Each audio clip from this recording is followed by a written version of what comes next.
दोस्तों, आपकी UP TGT PGT super TET स्वास्थ्य शिक्षा अधिकारी खंड शिक्षा अधिकारी और जो अन्य प्रतियोगी परीक्षाएं हैं, तो इसके लिए जनरल स्टडीज़ की क्लास चल रही है और अब तक हम लोगों ने 4 मॉक टेस्ट पूरे कर लिए हैं। एग्जैक्टली जो चौथा मॉक टेस्ट है वो चल रहा है और ये उसमें आगे के प्रश्न हैं। तो आज का जो लेक्चर है ये स्पेशली जो आपकी एंशिएंट हिस्ट्री है, तो एंशिएंट हिस्ट्री में बहुत सारे ऐसे प्रश्न एग्ज़ाम में पूछे जाते हैं जो कि लोकेशन बेस्ड होते हैं, यानी कि कुछ ऐसी जगह हैं जो कि प्राचीन काल में कहाँ पर स्थित थी। तो इस प्रकार से प्रश्न आते हैं, जैसे कि ये पहला क्वेश्चन आप देखिए, हड़प्पा कालीन स्थल आमरी। आमरी एक हड़प्पा कालीन स्थल है। तो यहाँ पर क्वेश्चन है कि किस नदी के तट पर स्थित था। तो यहाँ पर आपको 4 विकल्प मिलेंगे, सिंधु, घग्गर, सरस्वती और दास्क। तो यहाँ पर जो आपका उत्तर होगा दोस्तों, ये आपको, अगर आप सही आंसर गेस कर पाते हैं, सही आंसर आप दे पाते हैं एग्ज़ाम में, तो इसका बेनिफिट आपको एग्ज़ाम में मिलेगा। और आपने देखा है कि बहुत सारे लोग एग्जैक्टली 1 से 2 नंबर, कभी कभी तो 0.5 नंबर से भी अंतिम रूप से चयनित होने से बाकी रह जाते हैं और फिर उनका जो शाल है वो भी बर्बाद होता है। कई बार तो अगर लास्ट चांस है तो फिर पूरी ज़िंदगी ही केवल एक पश्चाताप ही हाथ लगता है।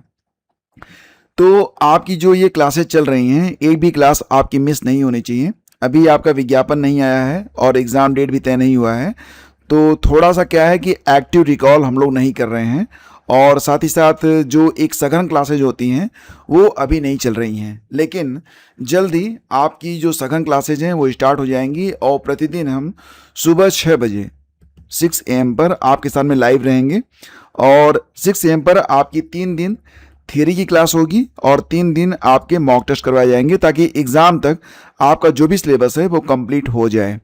तो जैसा कि आप लोग दोस्तों जानते हैं, आपके लिए एक सामान्य अध्ययन कोर्स का पेड ग्रुप भी चलाया जा रहा है। तो अगर आप इससे नहीं जुड़े हैं तो शायद आप कुछ मिस करेंगे एग्ज़ाम में और आपको लगेगा कि अगर ग्रुप ज्वाइन कर लिया होता तो फ़ायदा मिल गया होता। आप चाहें तो इसे ज्वाइन कर सकते हैं, इसका लिंक आपको डिस्क्रिप्शन में मिल जाएगा।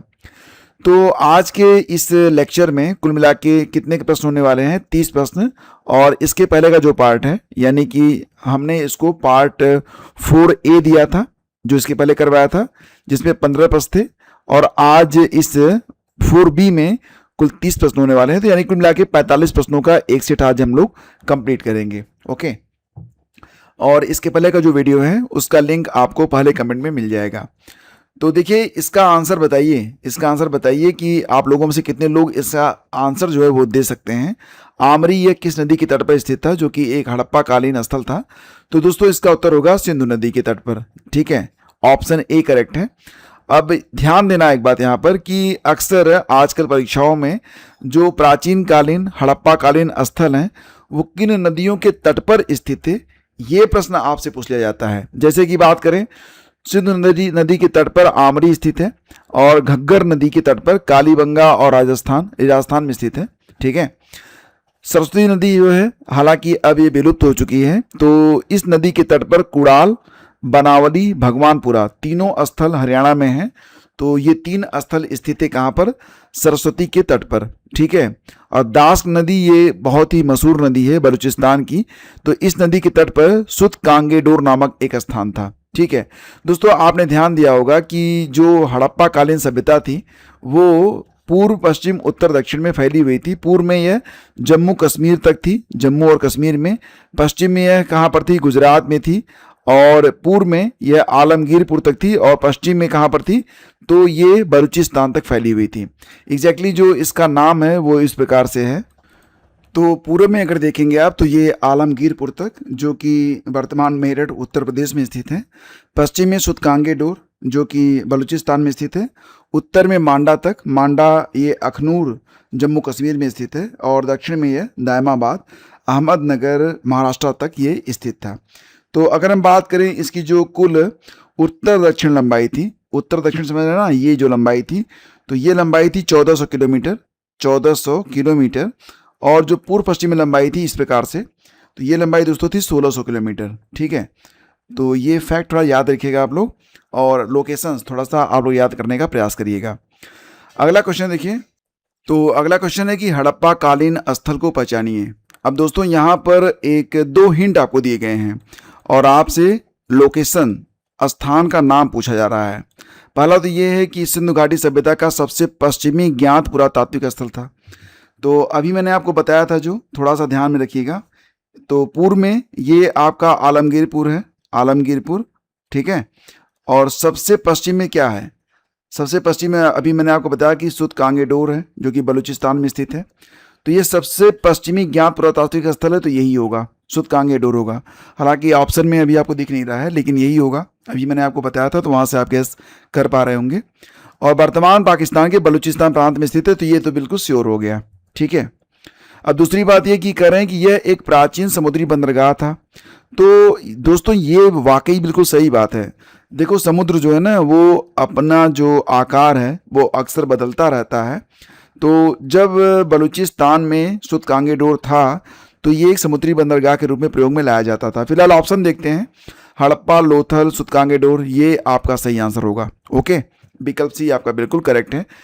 तो देखो, सिंधु घाटी सभ्यता का सबसे पश्चिमी ज्ञात पुरातात्विक स्थल मैंने आपको बताया, ये सुत कांगेडोर है, ठीक है। और ये वर्तमान पाकिस्तान के बलूचिस्तान प्रांत में दास्त नदी के किनारे स्थित है। यह एक प्राचीन समुद्री बंदरगाह था। ये रिकॉल करने के लिए आप इसे बार बार पढ़िएगा, तो अब ये आपको याद हो पाएगा। हालांकि यह अब समुद्र से काफ़ी दूर है, समुद्र वहाँ से सूख गया है, दूर हट गया है। और इस स्थल की खोज 1927 ईस्वी में ऑरेल स्टाइन ने की थी। एग्जाम में कई बार ये भी प्रश्न आता है कि सुत कांगेडोर बलूचिस्तान की खोज किसने की थी? तो ऑरेल स्टाइन ने, एक अंग्रेज था। और कब की थी? तो 1927 में, ठीक है। यहाँ पर देखिए एक प्रश्न है जो कि पूछा गया था एग्जाम में, आरपीएससी में ये क्वेश्चन में आया था, सीनियर टीचर एग्जाम में, कि सिंधु सभ्यता के किस स्थल से समुद्री बंदरगाह के साक्ष्य प्राप्त होते हैं? रंगपुर, धौलावीरा, कोरदीजी, सुत कांगेडोर।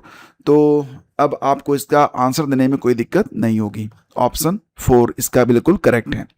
नेक्स्ट है आपका, ये तस्वीर आप देखिएगा, तो थोड़ा सा जो मैप है ना, उसको देखते हुए चलिएगा, तो चीज़ें आपको अच्छे से समझ में आ जाएंगी। ये जो इंडस होती है ना, यही सिंधु नदी है।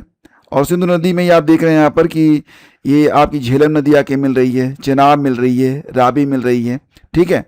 अंततः ये सब आके इंडस में ही मिल रही हैं। और इंडस ये यहाँ पर आगे बढ़ रही है। इसी के किनारे यहाँ पर देखेंगे आप कोरदीजी स्थित है। कोरदीजी एक मशहूर हड़प्पा काल का एक स्थल है। और इसके देखिए आप पूर्व की ओर चंद्रडो है, कोरदीजी पश्चिम की ओर है, पूर्व की ओर चंद्रडो है, ठीक है। और ये रहा आपका सुत कांगेडोर, बिल्कुल लास्ट में, ये सबसे अंतिम स्थल है, ठीक है। चलिए आगे बढ़ते हैं। बाकी मैं मैप लेकर बीच बीच में आता रहूँगा ताकि आपको रिकॉल होता रहे। भगवानपुरा हरियाणा में स्थित स्थल की विशेषता क्या है? अभी मैंने आपको मैंने आपको बताया था, आपको याद आना चाहिए कि ये भगवानपुरा नामक स्थल जो है, ये सरस्वती नदी के तट पर स्थित था। तो यह एक प्राचीन समुद्री बंदरगाह था। दोस्तों ऐसा नहीं था, यह एक प्रागैतिहासिक स्थल है जो पहली बार उत्तर हड़प्पा और चित्रित धूसर मृदुभाण संस्कृतियों के बीच ओवरलैप को दर्शाता है, जो कि एक सतत इतिहास के पुनर्निर्माण के लिए काफ़ी महत्वपूर्ण है। तो ये दूसरा वाला कथन केवल आपका सही है, यानी कि विकल्प 2 जो है ये केवल सही है। तो ऑप्शन बी आपका यहाँ पर बिल्कुल करेक्ट होगा, ठीक है, विकल्प 2। अब अगला क्वेश्चन है, सोनथी सभ्यता कहाँ स्थित है? देखो फ्रेंड्स, जो आपकी हड़प्पा कालीन सभ्यता है, इसका जो समय है, तो ध्यान दीजिएगा, ये 3300 ईसा पूर्व से शुरू होता है और 1300 ईसा पूर्व तक जाता है। सिंधु घाटी सभ्यता का समय जो है वो 3300 ईसा पूर्व से 1300 ईसा पूर्व तक था। जैसे कि ईसा पूर्व, अगर जो लोग जीएस बहुत नहीं पढ़े हैं उनके लिए मैं बता रहा हूँ। जैसे क्या होता है कि जब ईसवी सन की शुरुआत होती है ना, तो उसे हम मानते हैं 00, ठीक है। तो इसके जितने साल पहले हैं, जैसे कि अब से 15 साल पहले, ठीक है, और अब से 10 साल पहले, तो जो बीच का समय है, आप समझ पा रहे हैं, जो 5 साल है वो 10 साल और 15 साल के बीच का समय है। उसी प्रकार से 3300 ईसा पूर्व और 1300 ईसा पूर्व के बीच का जो समय है, उसी समय सिंधु घाटी सभ्यता जो थी वो पनपी थी। ये जो सभ्यता है सोनथी सभ्यता, ये उसके भी पहले की है। इसका जो समय है ये 4600 ईसा पूर्व है। अब आप समझ पा रहे होंगे। और इसकी लोकेशन जो थी वो कहाँ पर थी? तो राजस्थान में थी, ये ध्यान देना। और इसके कुछ अवशेष हनुमानगढ़ जिला, ये राजस्थान में ही आता है, वहाँ पर भी पाए गए हैं। तो राजस्थान में जो बीकानेर है, हनुमानगढ़ है, तो ये जो सभ्यता है ये सिंधु घाटी सभ्यता की एक पूर्व संस्कृति मानी जाती है, मतलब उससे बहुत पहले ये सभ्यता जो थी वो विकसित हुई थी। हालांकि दोस्तों आप जानते हैं सिंधु घाटी सभ्यता के बारे में हमें लिखित रूप में दस्तावेज तो प्राप्त हुए हैं, लेकिन उन्हें हम पढ़ नहीं पाए हैं। तो सोनती सभ्यता के बारे में भी अगर कुछ प्राप्त हो भी तो भी हम समझ नहीं पाएंगे। कहानी नहीं पता है, बस इतना पता है कि यहाँ पर कुछ था, ठीक है, यहाँ पर ऐसी सभ्यता कोई थी, उसके बारे में हमें कोई कहानी पता नहीं है।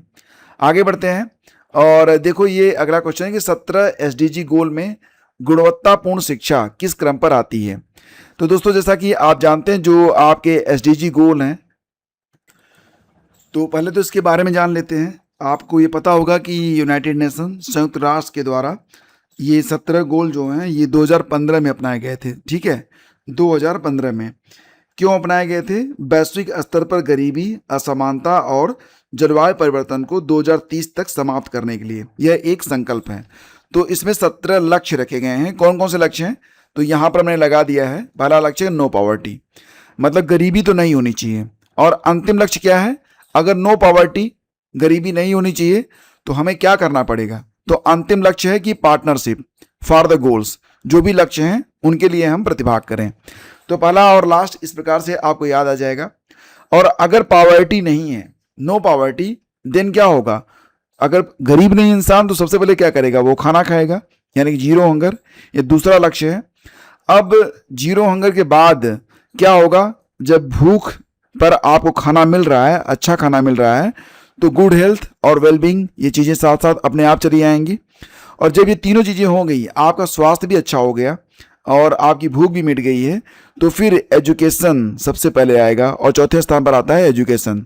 और जब एजुकेशन आएगा तो मन में लोगों को क्या आएगा कि भैया लड़का लड़की एक समान, जेंडर इक्वलिटी, ठीक है, ये पांचवा लक्ष्य है। और जब जेंडर इक्वलिटी आ जाएगी तो हम क्या करेंगे? क्लीन वाटर एंड सैनिटेशन, ये छठा लक्ष्य है। स्वच्छ पानी और सफाई। और इसके बाद स्वच्छ पानी की बात आ गई तो स्वच्छ ऊर्जा भी होनी चाहिए, क्लीन एनर्जी, ये सातवां लक्ष्य है।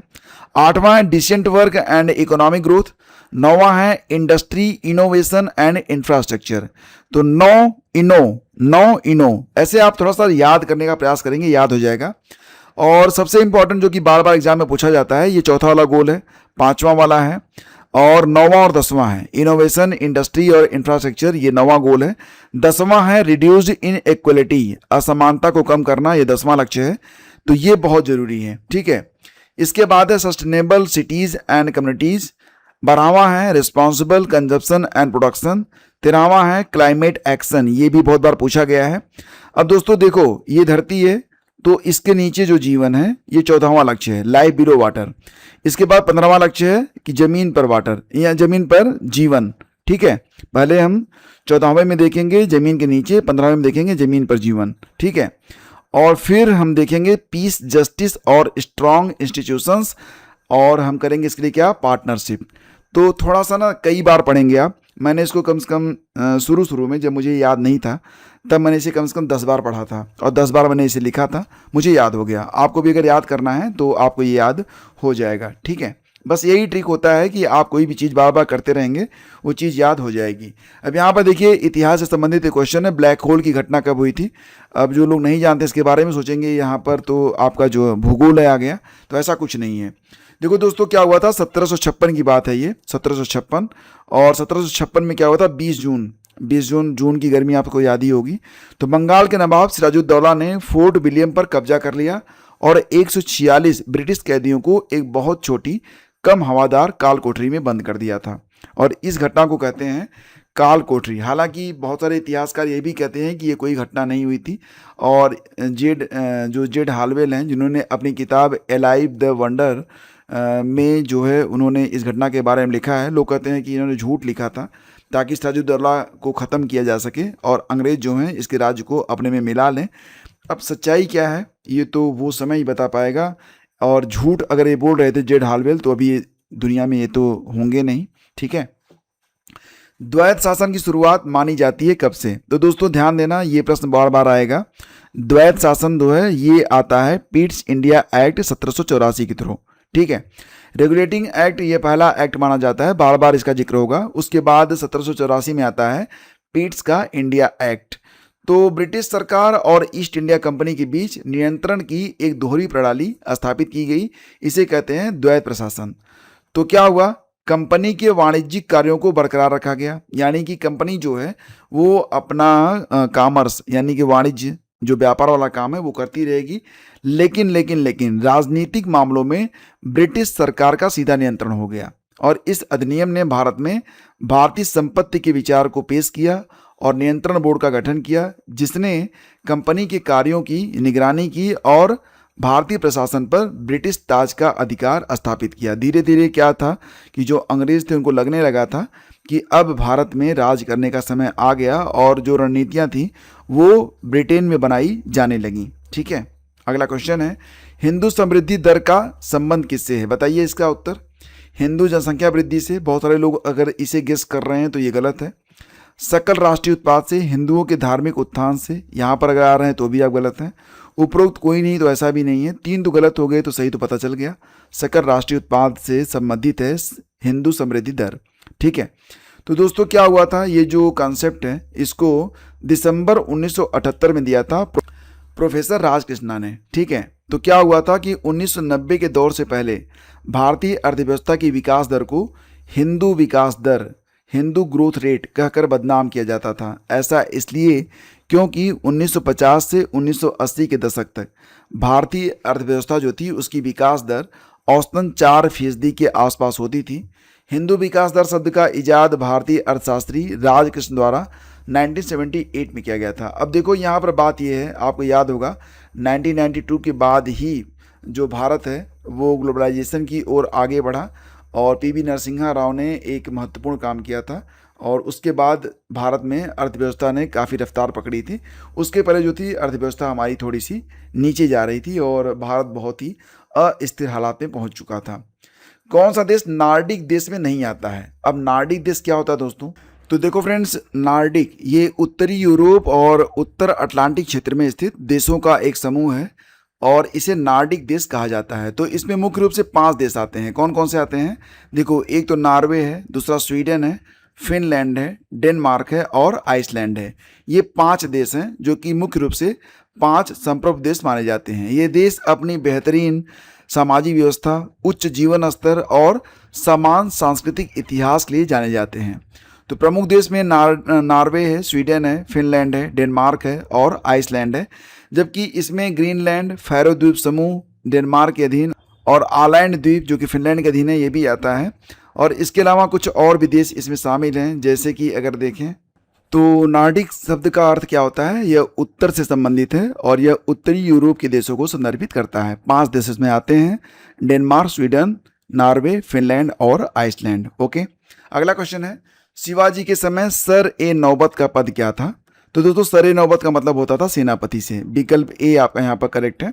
तो ध्यान देना कि जो प्रधान सेनापति होता था उसे कहते थे सर ए नौबत और ये जो प्रधान सेनापति था वो सेना की भर्ती, संगठन, अनुशासन और युद्ध के मैदान में सैनिकों की तैनाती का प्रभारी होता था। यह पद उसके अष्टप्रधान 8 मंत्रियों की परिषद का एक महत्वपूर्ण हिस्सा था।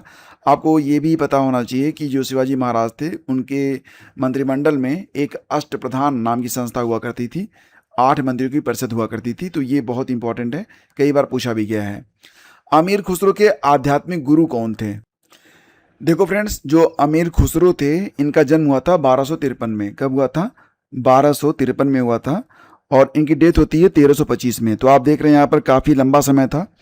तो ये एक महान सूफी कवि, संगीतकार और इतिहासकार थे। वास्तविक नाम था इनका अबुल हसन यमीनुद्दीन खुसरो। तो पूरा नाम इनका थोड़ा सा कठिन लगेगा आपको। इनका पूरा नाम था अबुल हसन यमीनुद्दीन खुसरो। थोड़ा मैं शार्ट में लिख रहा हूँ, समझिएगा आप लोग। उन्हें तूतीय हिंद, भारत का तोता की उपाधि भी दी गई थी।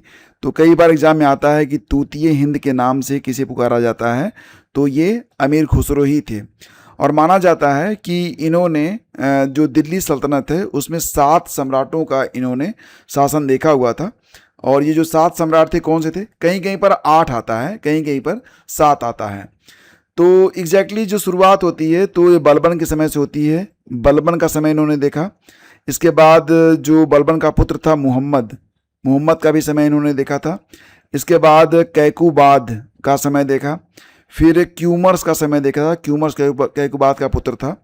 फिर जलालुद्दीन खिलजी जो कि चाचा था अलाउद्दीन का, तो जलालुद्दीन का भी समय इन्होंने देखा था। फिर अलाउद्दीन तो इसके बाद आएगा, अलाउद्दीन का समय देखा। अलाउद्दीन के पुत्र मुबारक शाह खिलजी और गयासुद्दीन तुगलक, इतने लोगों का समय इन्होंने देखा था, लगभग 8 सुल्तान। ठीक है, और कई बार ये भी आता है एग्जाम में कि इनकी रचनाएं मुख्य रूप से कौन कौन सी हैं।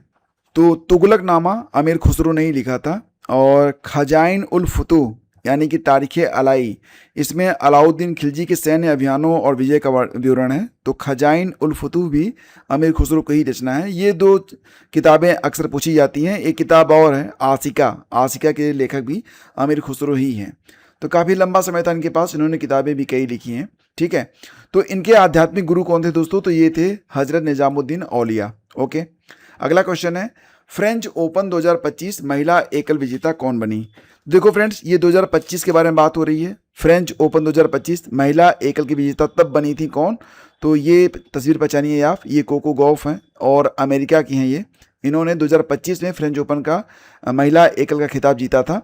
लेकिन दोस्तों, अब ज़रूरत क्या है कि हम 2026 के जितने भी आपके ग्रैंड स्लैम हुए हैं, अभी यूएस ओपन को छोड़कर बाकी जो ग्रैंड स्लैम हैं वो पूरे हो चुके हैं।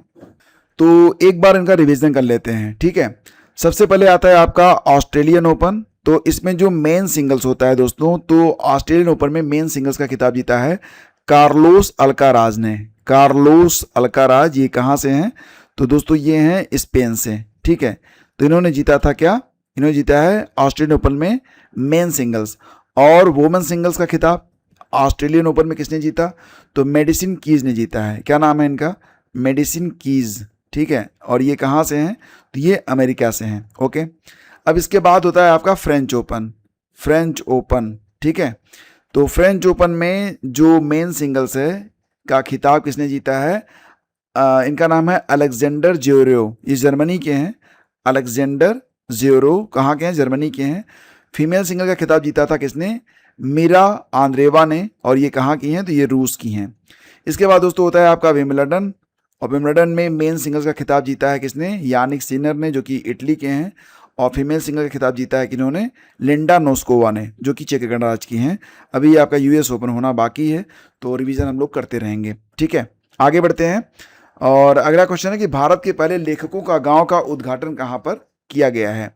तो दोस्तों इसका उद्घाटन हुआ है कहाँ पर? तो उत्तर प्रदेश में तो हुआ नहीं था, और हिमाचल प्रदेश, जम्मू कश्मीर में तो बिल्कुल नहीं, ये हुआ था उत्तराखंड में। ठीक है, उत्तराखंड में एक थानो गांव है, वहीं पर। अगला है, प्रतिरक्षा विज्ञान का जनक किसे कहा जाता है? ऑप्शन में एडवर्ड जेनर हैं, लुई पास्चर, विलियम वुंड हैं। तो देखो यहाँ पर सही जवाब है कि जो प्रतिरक्षा विज्ञान है यानी कि इम्यूनोलॉजी, इसका जनक एडवर्ड जेनर को कहा जाता है, क्योंकि उन्होंने चेचक के टीके की अवधारणा विकसित की थी और इसका वैज्ञानिक प्रमाण भी दिया था। तो उन्होंने चेचक के प्रति जो प्रतिरक्षा प्रणाली है उसको सक्रिय किया था। और रेबीज का टीका ये 6 जुलाई 1885 में खोजा गया था लुई पास्चर के द्वारा। ठीक है, ये बहुत महत्वपूर्ण खोज थी दोस्तों, नहीं तो पता नहीं कितने लोग मरते। खैर, अगला क्वेश्चन है, देश की 21वीं पशुधन गणना कब से शुरू हुई? अक्टूबर 2024 में। ऑप्शन सी आपका बिल्कुल करेक्ट है। तो देखो फ्रेंड्स, देश की 21वीं पशुधन गणना का शुभारंभ अक्टूबर 2024 में केंद्रीय मत्स्य पालन पशुपालन डेयरी मंत्री राजीव रंजन सिंह के द्वारा किया गया, और यह गणना चली थी फरवरी 2025 तक। अब ध्यान देना कि जो पहली पशुधन गणना हुई थी ये 1919 से लेकर 1920 तक हुई थी, मतलब लगभग 1 साल चली थी। और ये जो गणना होती है पशुधन गणना, ये हर 5 साल में होती है। जनगणना 10 साल में होती है, पशुधन गणना 5 साल में होती है। ओके, अगला क्वेश्चन है, निम्नलिखित में कौन सा गलत है? बताइए। पीएम मुद्रा की शुरुआत हुई 8 अप्रैल 2015 से। ऐसे प्रश्न खूब पूछे जा रहे हैं, सो ध्यान लगा के देखिए और उत्तर गेस करिए। पीएम मुद्रा की शुरुआत होती है 8 अप्रैल 2015 से, ये तो आपका करेक्ट है। नेक्स्ट है आपका कि पीएम ग्राम सड़क योजना ये 25 दिसंबर 2000 से, ये भी सही है।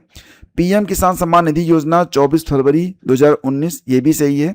पीएम जनधन योजना दोस्तों शुरू हुई थी 2014 में, न कि 2016 में, सो ये आपका गलत है। 28 अगस्त 2014 में पीएम जनधन योजना की शुरुआत हुई थी, वही जब बीजेपी की सरकार बनी थी। ठीक है, और इसी प्रकार से पीएम आयुष्मान भारत योजना ये शुरू हुई 23 सितंबर 2018। कहाँ से? तो रांची से। मेक इन इंडिया और स्टार्टअप इंडिया, ये मतलब ये जो 2 पॉइंट है ना, यहाँ से प्रश्न अक्सर पूछे जाते हैं। तो मेक इन इंडिया ये शुरू हुआ था 2014 में, स्टार्टअप इंडिया 2016 में। बस इतना याद रखना, स्टार्टअप इंडिया 16 जनवरी 2016 और स्टैंड अप इंडिया शुरू होता है 2016 में 5 अप्रैल को। तो स्टार्टअप इंडिया के बाद शुरू होता है स्टैंड अप इंडिया, पहले स्टार्ट फिर स्टैंड, ठीक है। अगला क्वेश्चन है, अंतर्राष्ट्रीय बालिका दिवस कब मनाया जाता है? 24 जनवरी, 11 अक्टूबर, 9 मार्च या 4 जनवरी को? तो दोस्तों अंतर्राष्ट्रीय बालिका दिवस ये प्रतिवर्ष होता है 24 जनवरी को। अब आपको याद आ रहा होगा कि 24 जनवरी को ही संयुक्त प्रांत बना था उत्तर प्रदेश, और इसीलिए उत्तर प्रदेश दिवस के रूप में भी इसे मनाया जाता है। तो किस सन में बना था संयुक्त प्रांत उत्तर प्रदेश? ये किसी को याद है क्या? कई बार पढ़ाया हूँ। तो ध्यान देना कि 24 जनवरी को होता है राष्ट्रीय बालिका दिवस, और उत्तर प्रदेश दिवस 11 अक्टूबर को मनाते हैं अंतर्राष्ट्रीय बालिका दिवस। तो दोनों थोड़ा याद रखना, अंतर्राष्ट्रीय बालिका दिवस 11 अक्टूबर, राष्ट्रीय बालिका दिवस 24 जनवरी। थोड़ा सा अलग अलग है लेकिन याद रखना चाहिए। विश्व ब्रेल दिवस, ये कल मैंने आपको पढ़ाया भी था कि ये प्रतिवर्ष होता है 4 जनवरी को, ठीक है। और अंतर्राष्ट्रीय महिला दिवस होता है 9 मार्च को, जैसा कि विकल्प में 9 मार्च है तो 9 मार्च को मनाते हैं अंतर्राष्ट्रीय महिला दिवस, ठीक है। सिग्मो महोत्सव कहाँ पर मनाया जाता है? गोवा में, सिक्किम में, आंध्र प्रदेश में या फिर उत्तर प्रदेश में? तो ये तो क्लियर है, सिग्मो का संबंध उत्तर प्रदेश से नहीं है। बाकी बताइए, गोवा से है क्या, सिक्किम से है क्या, आंध्रा से है क्या? तो ध्यान देना, सिग्मो महोत्सव गोवा का त्यौहार है। और इसी प्रकार से आंध्र प्रदेश में फ्लेमिंगो और बन्नी महोत्सव मनाए जाते हैं, ये काफ़ी इंपॉर्टेंट है। और लोसांग महोत्सव ये सिक्किम का त्यौहार है। हेथाई अम्मन ये त्यौहार तमिलनाडु का है, ठीक है। अगला क्वेश्चन है, जल प्रदूषण निवारण तथा नियंत्रण एक्ट कब अस्तित्व में आया? तो दोस्तों ये आता है 1974 में, अस्तित्व में आया था 1974 में। हालांकि इसमें संशोधन हुआ था कब? 1988 में, ठीक है। तो ये एक्ट आया 1974 में, संशोधन हुआ 1988 में। इसी प्रकार से भारतवर्ष वन अधिनियम संशोधित ये जारी हुआ 1927 में। वन अधिनियम 1865 में आया था, तो उसके बाद 1927 में इसका संशोधन हुआ था, ठीक है। तो हालांकि संशोधन इसका 2 बार होता है, वन अधिनियम 1865 में, फिर 1894 में इसका संशोधन हुआ, इसके बाद फिर 1927 में हुआ। और वन संरक्षण अधिनियम 1980 में आया, ठीक है। अगला क्वेश्चन है, इंटरनेशनल वीक कैट अलायंस के अध्यक्ष चुने गए हैं? तो देखो दोस्तों ये 2025 का करंट है, और फिलहाल इसका उत्तर होगा भूपेंद्र यादव, जो कि हमारे वर्तमान में भी पर्यावरण मंत्री हैं। 16 जून 2025 नई दिल्ली में आयोजित IBCA international big cat alliance की पहली बैठक हुई थी। कब? 16 जून 2025। कहाँ पर? नई दिल्ली में। तो IBCA यह भारत की पहल है। इसकी घोषणा नरेंद्र मोदी ने 9 अप्रैल 2023 को कर्नाटक के मैसूर में प्रोजेक्ट टाइगर के 50वीं वर्षगांठ के उपलक्ष्य में किया था। और भारत के SP यादव को IBCA का महानिदेशक चुना गया है। तो इसमें जो 7 बिल्लियों की प्रजातियां शामिल की गई हैं उसमें बाघ है यानी कि पैंथेरा टाइग्रिस, शेर है यानी कि पैंथेरा लियो, तेंदुआ है पैंथेरा पार्ड्स, प्यूमा है प्यूमा कानकोलर, और जगुआर है पैंथेरा ओनका, हिम तेंदुआ है पैंथेरा यूनिया, और चीता है यानी कि एसिनोसिक्स जुबेटस, ठीक है। भारत में प्यूमा, जगुआर और चीता नहीं पाए जाते। चीतों को बसाने का प्रयास किया जा रहा है, ये आप याद रखेंगे। जो प्रोजेक्ट चीता शुरू किया गया है दोस्तों, तो ये शुरू होता है 2022 में, 17 सितंबर 2022। तो भारत में चीता पुनर्उत्पादन परियोजना औपचारिक रूप से 17 सितंबर 2022 को शुरू हुई। उद्देश्य क्या है? चीतों की आबादी को बहाल करना, जिन्हें 1952 में भारत में विलुप्त घोषित कर दिया गया था। अगला है, विश्व रेगिस्तान और सूखा निवारण दिवस कब मनाते हैं? देखो फ्रेंड्स, विश्व रेगिस्तान और सूखा निवारण दिवस ये प्रतिवर्ष मनाया जाता है 17 जून को, ठीक है। और यूनाइटेड नेशन ने इसे 1995 में घोषित किया था। और 2025 में इसकी थीम है restore the land, unlock the opportunity. और 2026 में इसकी थीम क्या है? ये है rangelands, recognise, respect and restore. ये 2026 की थीम है। 2025 में थीम क्या थी? Restore the land, unlock the opportunity. अगला क्वेश्चन है, फीफा वर्ल्ड कप 2025 का आयोजन कहाँ पर किया गया? दोस्तों अक्सर करंट अफेयर जो है वो काफ़ी पुराना भी पूछा जा रहा है, तो हमें पिछले साल का जो करंट है जो बहुत इंपॉर्टेंट है उसका रिवीजन भी हम लोग करते रहेंगे। तो आपको बताना है कि फीफा क्लब वर्ल्ड कप 2025 का आयोजन किस देश में किया गया था, और इसका आंसर होगा अमेरिका में, यानी कि विकल्प डी आपका बिल्कुल करेक्ट है। तो 14 जून से 13 जुलाई तक इसका 21वां संस्करण अमेरिका में खेला गया था, और चेल्सी इंग्लैंड ने फाइनल में पेरिस सेंट जर्मेन फ्रांस को 3-0 से हराकर टूर्नामेंट को जीत लिया था। ठीक है, तो जीता था इंग्लैंड, हराया था फ्रांस को। ओके, फीफा की स्थापना 1904 में होती है, और वर्तमान में इसका जो मुख्यालय है वो ज्यूरिख स्विट्जरलैंड में है। अगला क्वेश्चन है, भारत की 16वीं जनगणना के पहले चरण की शुरुआत कब होगी? तो फ्रेंड्स, भारत की जो 16वीं जनगणना है ये देश की पहली पूरी तरह डिजिटल जनगणना है, और यह प्रक्रिया 2 चरणों में हो रही है। पहला चरण मकान सूचीकरण जो कि 1 अप्रैल 2026 से शुरू हुआ है, और मुख्य जनसंख्या गणना यह फरवरी-मार्च 2027 लेते हैं। इसमें पहली बार जाति आधारित गणना भी शामिल की जानी है। खैर देखते हैं आगे क्या होता है। फिलहाल ये जो पहले चरण की शुरुआत हुई थी तो ये 1 अक्टूबर 2026 से हुई थी। विकल्प बी आपका इसमें बिल्कुल करेक्ट है। तो ध्यान देना कि इसका जो पहला चरण था यह 1 अक्टूबर से लद्दाख, जम्मू कश्मीर और हिमाचल उत्तराखंड जैसे जो पर्वतीय प्रदेश हैं वहाँ पर इसको शुरू किया गया था। आज़ाद भारत की यह 8वीं जनगणना है, और वैसे तो इसे 16वीं जनगणना ही कहेंगे। और दूसरा चरण जो है यह 1 मार्च 2027 से पूरे भारत में शुरू होगा। ठीक है, अगला क्वेश्चन है, राष्ट्रमंडल राष्ट्रों की महासचिव बनने वाली पहली अफ्रीकी महिला कौन बनी है? तो दोस्तों बात यहाँ पर हो रही है कॉमनवेल्थ नेशंस की महासचिव बनने वाली पहली अफ्रीकी महिला ये बन गई हैं सरली बोचवे। और ये कहाँ से हैं? तो ये घाना से हैं। सो थोड़ा सा इंपॉर्टेंट है ये, आप इसे याद रखेंगे। अगला क्वेश्चन है, पीएम मोदी को किस देश ने सर्वोच्च नागरिक सम्मान grand cross of the order of Makarios third पुरस्कार से सम्मानित किया है? तो देखो फ्रेंड्स, प्रधानमंत्री मोदी को जो भी सम्मान मिल रहे हैं ना वो बहुत ही इंपॉर्टेंट है फॉर योर एग्जाम। सो इसका ध्यान रखिएगा आप लोग। ये जो पुरस्कार है grand cross of the order of Makarios third, तो ये दिया गया है किसके द्वारा? साइप्रस के द्वारा। विकल्प ए आपका बिल्कुल करेक्ट है। तो पीएम मोदी ने 15 से 19 जून 2025 तक 3 देशों की यात्रा की थी, साइप्रस, कनाडा और क्रोएशिया। तो उसी समय साइप्रस ने प्रधानमंत्री मोदी को grand cross of the order of Makarios third पुरस्कार से सम्मानित किया है। अगला क्वेश्चन है, भारत में अंतर्राष्ट्रीय योग दिवस 2025 का आयोजन स्थल कौन सा था?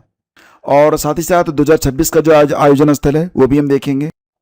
तो यहाँ पर 2026 वाला ये तो रेड रोड पर हुआ था, और लोकेशन आपको याद ही होगा, ये पश्चिम बंगाल में हुआ था। पश्चिम बंगाल में कोलकाता शहर में स्थित रेड रोड पर हुआ था, और इसका नेतृत्व किया था पीएम मोदी ने। और 2025 वाला हुआ था दोस्तों विशाखापत्तनम में। ठीक है, तो ऑप्शन सी आपका बिल्कुल करेक्ट है। और इस साल की थीम क्या थी? 2026 की थीम क्या थी? योगा फॉर हेल्दी एजिंग, ये थीम है 2026 की। और 2025 में थीम लगाई गई थी कि yoga for one earth one health. ठीक है, अगला क्वेश्चन है कि भारत के पहले कृषि ड्रोन स्वदेशीकरण केंद्र का उद्घाटन कहाँ पर हुआ है? तो भारत का पहला है, सो इम्पॉर्टेंट है, कृषि ड्रोन स्वदेशीकरण केंद्र।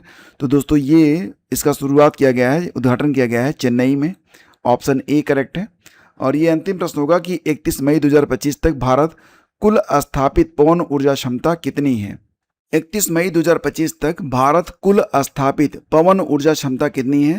ये 51.5 गीगावाट थी। लेकिन अगर हम बात करें अब के मामले में तो ध्यान देना कि अब हम जो आंकड़ा रख रहे हैं ये जून 2026 के अकॉर्डिंग है, और जून 2026 में भारत की कुल स्थापित पवन ऊर्जा क्षमता ये 51.5 से बढ़कर हो गई है 57,443 57,443 मेगावाट, या इसे आप कहेंगे 57.4 गीगावाट। ठीक है, तो ये गीगावाट के बारे में बात हो रही है। तो 51.5 से बढ़कर हो गया है 57.4 गीगावाट, ये जून 2026 तक। ठीक है, ये आप याद रखेंगे। और अगर एग्जाम में ये आ गया कि पवन ऊर्जा उत्पादन के मामले में कौन सा प्रदेश टॉप पर है, तो ध्यान देना कि गुजरात जो है ये टॉप पर है। टॉप पर गुजरात है, उसके बाद आपका तमिलनाडु आता है, फिर कर्नाटक है, और फिर आंध्र प्रदेश पवन ऊर्जा उत्पादन में सबसे अग्रणी माने जाते हैं। सो दोस्तों ये 30 प्रश्न हो गए, और इसके पहले के जो 15 प्रश्न हैं तो जोड़कर हो गए आपके 45 प्रश्न। और इसका जो PDF है ये जाएगा आपके पेड ग्रुप में। आप लोग रिवीजन करते रहिए। अब मैं आप लोगों से एक बहुत ही सरल तरीके का प्रश्न पूछूंगा। आपको बस ये बताना है कि विश्व दुग्ध दिवस ये कब मनाते हैं, और इसका आंसर आपको कमेंट बॉक्स में दे देना है। दोस्तों ये इम्पॉर्टेंट है, ज़रूरी है, क्योंकि अगर आप यहाँ पर आंसर करेंगे गलत भी हो गया तो जब अगर ये प्रश्न एग्ज़ाम में आएगा तो गलत नहीं होगा। बाकी अगर आप ज्वाइन करना चाहते हैं हमारा पेड बैच तो आप ज्वाइन कर सकते हैं। अधिक जानकारी आपको इस नंबर पर मिल जाएगी 9452252260 पर। धन्यवाद आपका।